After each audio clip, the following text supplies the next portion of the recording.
নমস্কার বন্ধুরা, আমার আজকের রেসিপি তেল ছাড়া নিরামিষ কুমড়োর তরকারি।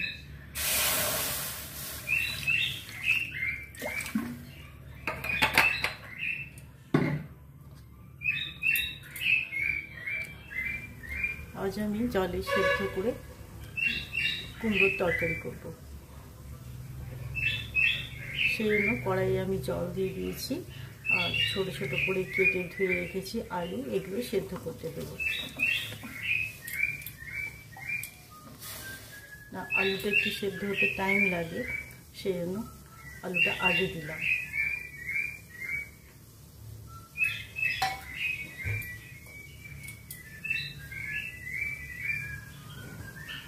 আমি লবণটা একেবারেই দিয়ে দিচ্ছি, আর যদি লাগে তাহলে পরে আবার দেব।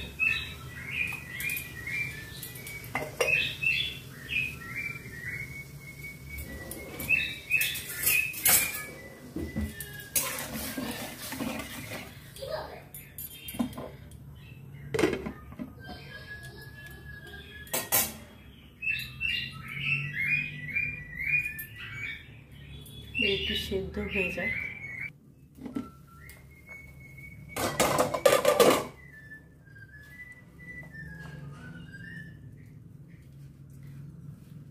আলুগুলো মোটামুটি একটু সেদ্ধ করে নিলাম। এরপর কুমড়োটা দিয়ে দেব।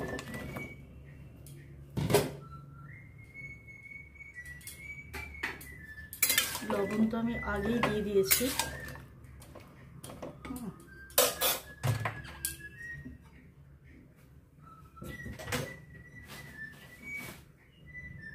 এরপর দেব হলুদ,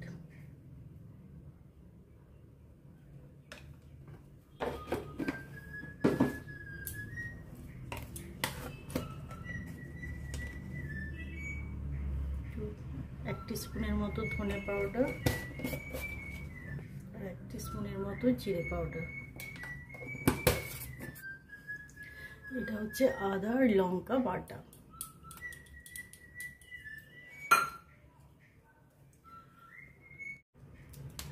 আর দেবো কয়েকটা লঙ্কা, এভাবে ভেঙে দিয়ে দেবো।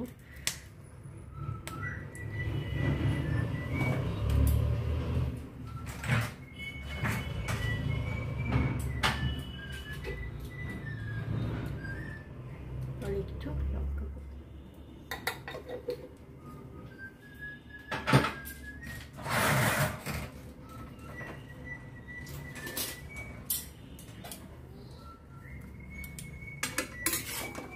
মশলাটা ভালো করে মিশিয়ে দেব।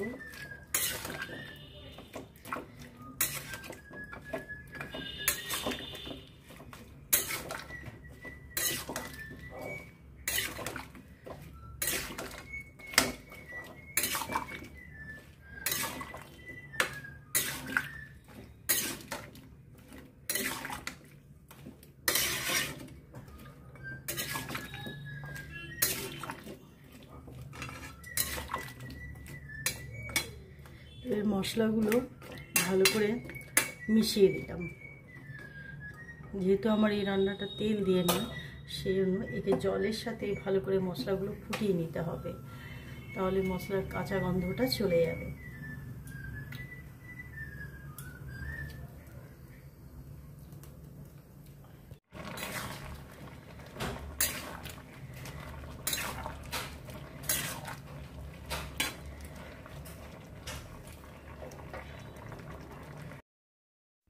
কয়েকটা সজনে ডাঁটা দিয়ে দিলাম।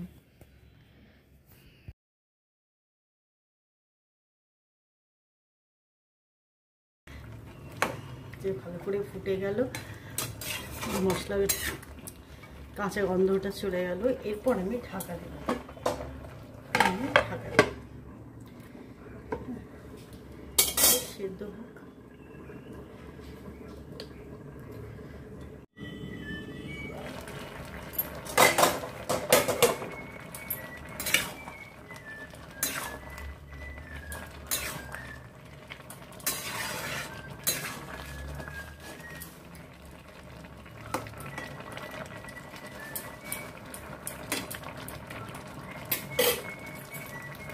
একটু গুড় বা চিনি দিয়ে দেবেন। আমি একটু গুড় দিয়ে দিলাম।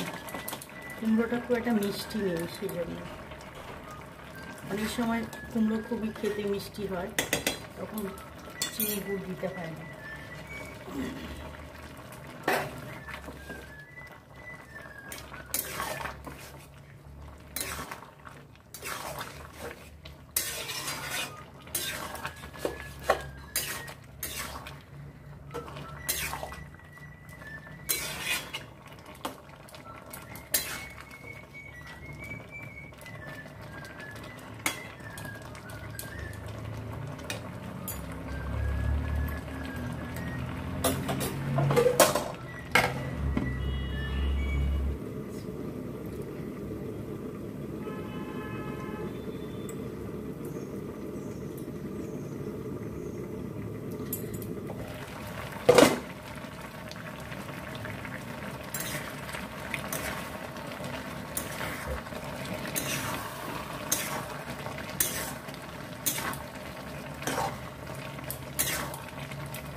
তো তেল ছাড়া কুমড়োর তরকারি কমপ্লিট।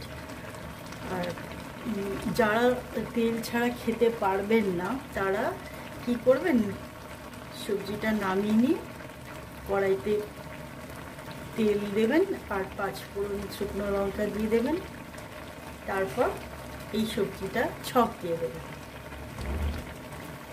আর তেল ছাড়াও এটা খেতে কিন্তু খুব সুন্দর হয়েছে। একান্তই যদি তেল ছাড়া খেতে না পারেন তাহলে লাস্টে তেল দিয়ে ছক দিয়ে দেবেন। আর আমি এখন এখানে সামান্য একটু ঘি দিয়ে দেবো, ব্যাস, আর কিছু দেবো না। আমি এটা খেয়ে দেখলাম, এটা খেতে খুবই টেস্টি হয়েছে। তো সবাই হয়তো তেল ছাড়া খেতে পারবে না, তো দেখুন এটা খুব সুন্দর হয়েছে।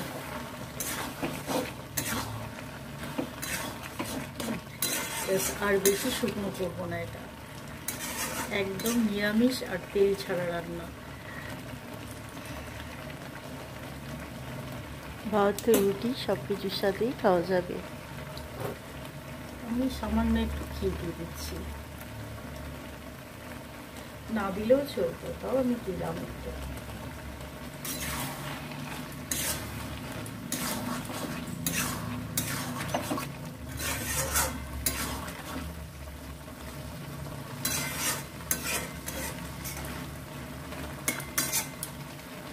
তো বন্ধুরা, আপনারাও সকলে একবার ট্রাই করে দেখবেন কেমন খেতে হয়।